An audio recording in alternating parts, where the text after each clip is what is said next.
Maxima and minima के questions के अंदर तीन बेसिक एलिमेंट होते हैं। नंबर 1 होता है गिवन, नंबर 2 होता है maximize and minimize, and number 3 होता है प्रूफ। क्या आपको प्रूव करना है। अब इस क्वेश्चन के अंदर देखो क्या लिखा हुआ है। इसमें लिखा हुआ है show that right circular cylinder of given surface. Surface area आपको गिवन है, this is constant, surface area आपको गिवन है, एंड मैक्सिमम वॉल्यूम, वॉल्यूम आपको मैक्सिमाइज करना है in such a way that height is equal to diameter of the base। ये आपको prove करना है। तीन एलिमेंट है, एक क्या है गिवन। सरफेस एरिया क्या होता है, किसी सिलेंडर का सरफेस एरिया क्या होता है, ये होता है 2 पाई आर ब्रैकेट में r plus h, this is given to you. मतलब s को कांस्टेंट ट्रीट करना पड़ेगा, ठीक है। एंड वॉल्यूम क्या होता है, वॉल्यूम होता है पाई आर स्क्वायर एच।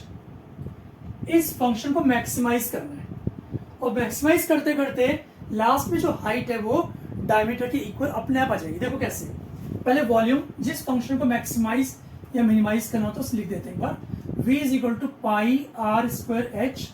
अब h की वैल्यू निकालेंगे कहां से, गिवन फंक्शन से निकालेंगे। गिवन फंक्शन के अंदर अब देखो s क्या है, s है 2 pi r square plus 2 pi r h.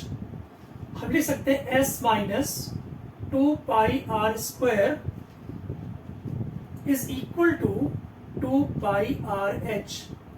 तो h बन जाएगा s minus 2 pi r square upon 2 pi r. तो जो हाइट की वैल्यू है वो यहां पर हम पुट कर लेंगे इस फंक्शन के अंदर, जिस फंक्शन को आपको मैक्सिमाइज करना है। ओके, तो v is equal to pi r square, h की जगह लिखो अब ये s minus 2 pi r square upon 2 pi r. कुछ कटता से काट देंगे, यहाँ पर देखो पाई कट रहा है पाई से, आर कट रहा है आर से, तो हमारे पास बचा क्या, v is equal to r into s minus 2 pi r square upon 2। ठीक है, इसके बाद v को, v जो है ना, v लिखो मेरे एक बार, v बन जाएगा s upon 2 r minus pi r cube. ठीक है ना, बढ़िया। अब ये हमारा v फंक्शन आ चुका है, इसको ही मैक्सिमाइज करना है। ठीक है, तो फॉर मैक्सिमा और मिनिमा क्या करते हो, फर्स्ट डेरिवेटिव को 0 के इक्वल करते हो, है ना। तो v डैश r करना पड़ेगा और उसको 0 के इक्वल कर लेते हैं, है ना। तो s बाई 2 r का डेरिवेटिव होगा s बाई 2 और पाई r क्यूब का डेरिवेटिव होगा 3 pi r square minus 3 pi r square is equal to 0। तो यहां से आएगा s minus 6 pi r square upon 2 is equal to 0। You can say s is equal to 6 pi r square आ गया। अब आप बोलोगे हमें तो s निकालना ही नहीं था, हमारा s आ गया और हमें करना क्या, हमें तो हाइट को डायमीटर के इक्वल प्रूव करना है।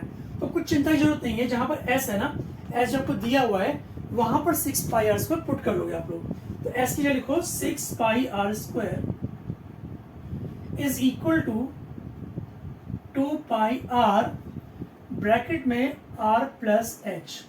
कुछ कटता से काट देंगे, यहां से देखो पाई पाई कट रहा है, 2 3 6, 3 r square is equal to r square plus r h. इतना ठीक है, मैं आगे करता हूं। ये बन जाएगा 2 r square is equal to r h, यहां से r कट जाएगा, तो height is equal to diameter of the base. Prove हो चुका है, बट यहां पर कभी भी अपना आंसर मत छोड़ना, आपको सेकंड डेरिवेटिव करना पड़ेगा जस्ट टू नो कि वो सही में मैक्सिमाइज हो रहा है या मिनिमाइज हो रहा है। अगर सेकंड डेरिवेटिव नेगेटिव आ गया तभी मैक्सिमम एरिया, मैक्सिमम वॉल्यूम होगा। ठीक है ना, तो v डैश r मेरे पास ऑलरेडी है, मैं क्या करने वाला हूं, v डबल डैश r निकालूंगा। तो v डबल डैश r हो जाएगा हमारा s बाई 2 का डेरिवेटिव 0 जाएगा बिकॉज s कांस्टेंट है, तो इसका इस पार्ट का हो जाएगा minus 6 pi r, that is a negative quantity. Now we can say that volume of cylinder